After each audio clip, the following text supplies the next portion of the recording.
All right, let's talk about something we all do dozens, maybe hundreds of times a day without a second thought: loading a website. We're going to peel back the layers on that hidden journey. I mean, have you ever really stopped to think about it? You type something in, hit enter, and bam, a whole website just appears. It feels like magic, right?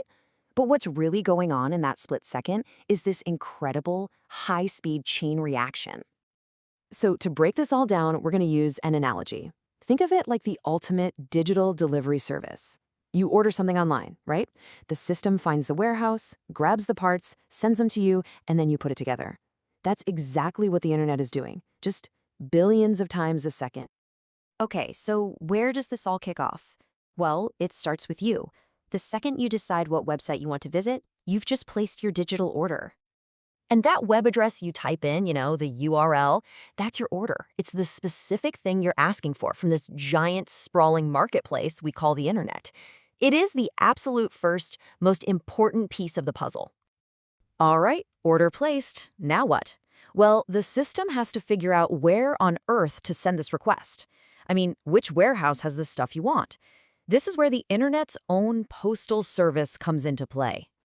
And that postal service is called the DNS, the Domain Name System.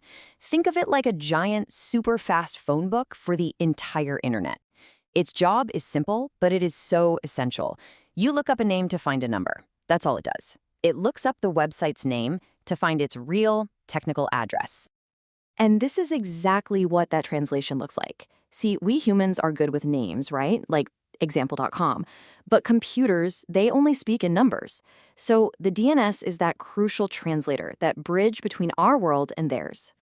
The number it finds is called an IP address. In our delivery analogy, this is it. This is the exact street address of the digital warehouse. Every single thing connected to the internet has one of these unique numbers. Your computer, your phone, even your smart fridge. We're talking trillions of them. It's how everything finds everything else. Okay, so we've got the address. Now our little request packet zips across the internet, finds the right digital door, and knocks. It's here to pick up your order.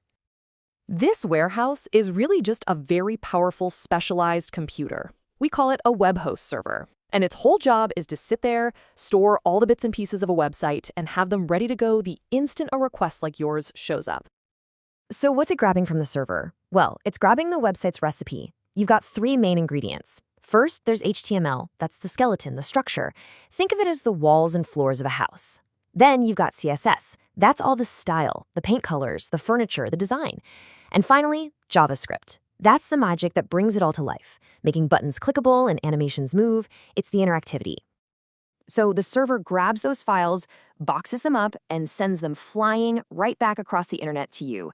But here's the thing, it doesn't arrive as a finished website. It arrives like a flat-pack piece of furniture, a box full of parts. The final assembly, that happens on your end. And who's the builder?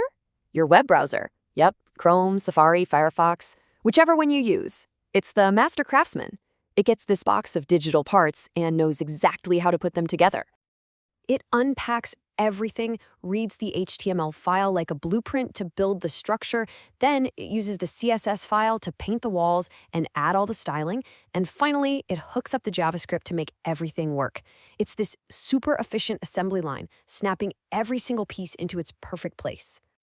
And what do you get at the end of that line? The finished product. A fully built, ready-to-use website right there on your screen. Your package has been delivered and assembled. Mission complete. Okay, that was a lot of steps, I know. So let's just take a step back and look at the whole incredible journey from start to finish one more time. So here's the whole thing in a nutshell. 1, you type the URL. 2, the DNS finds that website's real address, the IP address. 3, your request shoots off to that server. 4, the server sends the website's files, the HTML, CSS, JavaScript, right back to you. And 5, your browser builds the site. That's it. 5 steps that happen in the blink of an eye. What is just absolutely mind-boggling is that this whole round trip, from your keyboard across continents and oceans and back again, happens in less time than it takes you to blink. And to make it even faster, the internet's got this clever system of mini warehouses all over the world. So that website based in Japan, you might actually be getting it from a server just a few miles away. It's just an incredible piece of global engineering that we rely on constantly. So, the next time you click a link or type in a web address, just take a second to remember all of that. It isn't magic. It's actually a conversation, a request from you and a response from the web. It's happening billions of times a second, all around us. It's the language of our world, and now you know how to speak it. Thanks for joining me.